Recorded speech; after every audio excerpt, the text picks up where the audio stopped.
Welcome back. This segment is entitled Diagnostic Criteria, Facial Height Proportion. Here is the facial height proportion.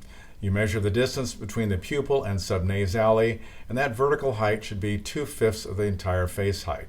The upper lip from subnasale to stomion should be 1/5, and from stomion to soft tissue menton should be 2/5. That is considered ideal facial height proportion. What we know is the most severe malocclusions are usually accompanied by long faces. And unfortunately, traditional orthodontic treatment does nothing to shorten a long face and usually slightly increases the length of the face.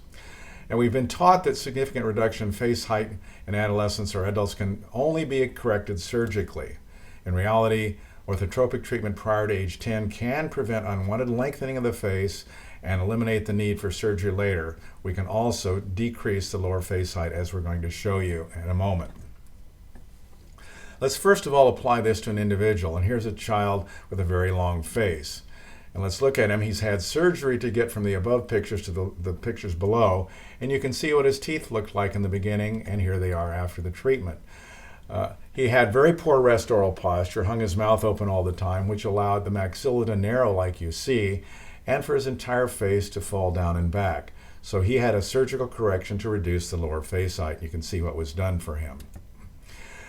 Here we see somebody else that everybody is familiar with. This is actually Michael Phelps. Here he is with his mother being bottle fed, which is the exact wrong thing to do. Here he is when he's a little bit older, and here he is when he's a young child on the edge of a swimming pool with his mouth hanging open.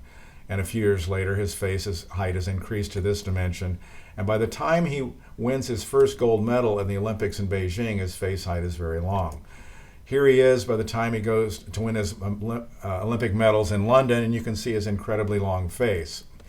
Here he is from the side. Here he is in Rio de Janeiro getting his medals. That's the best profile picture I could get, but you can see how dramatically long his face is. And you see most pictures of him, his mouth is hanging open all the time. Contrast that to somebody who clenches their teeth together for much of the day, and you can actually see that the face height can be reduced. And here's such a woman, and her chin has come forward over the years because of the clenching, and her face height is reduced because of that. She is the exact opposite of Michael Phelps, who hung his mouth open.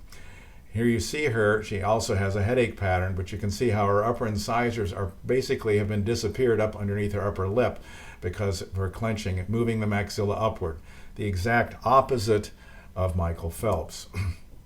Here's another person in my practice that I saw many years ago. The picture on the left was taken approximately 7 years before the one on the right.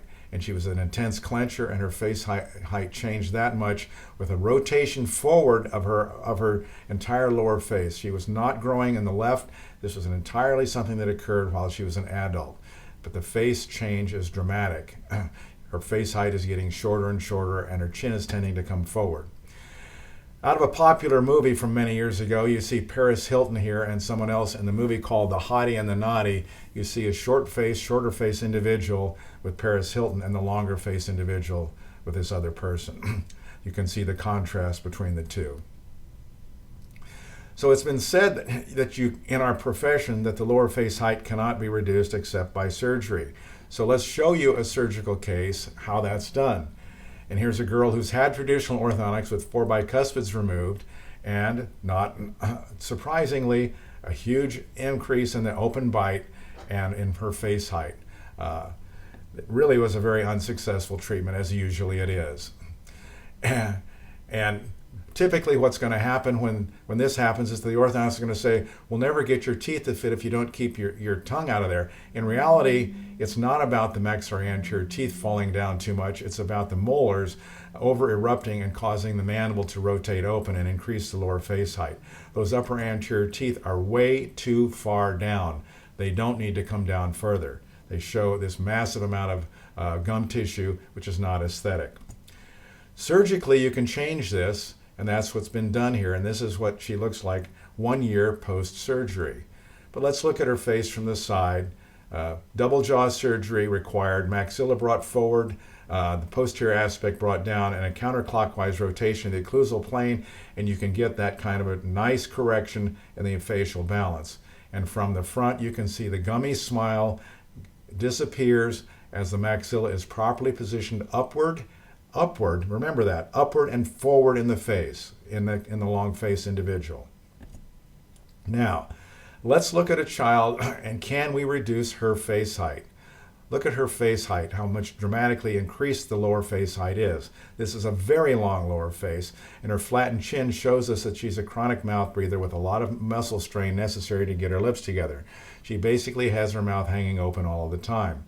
With orthotropics, we're able to change that and develop the entire maxilla forward and decrease the face height in the process through a very interesting technique which we teach in our orthotropic mini residency.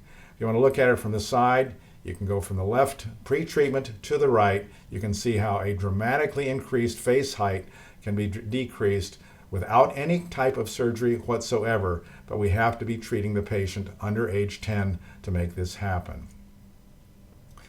So there you have it, diagnostic criteria, facial height proportion, and the long face patients present much more frequently for treatment for airway issues. The point is we'd like to not have anybody develop the long face, and that's what orthotropics is all about trying to do.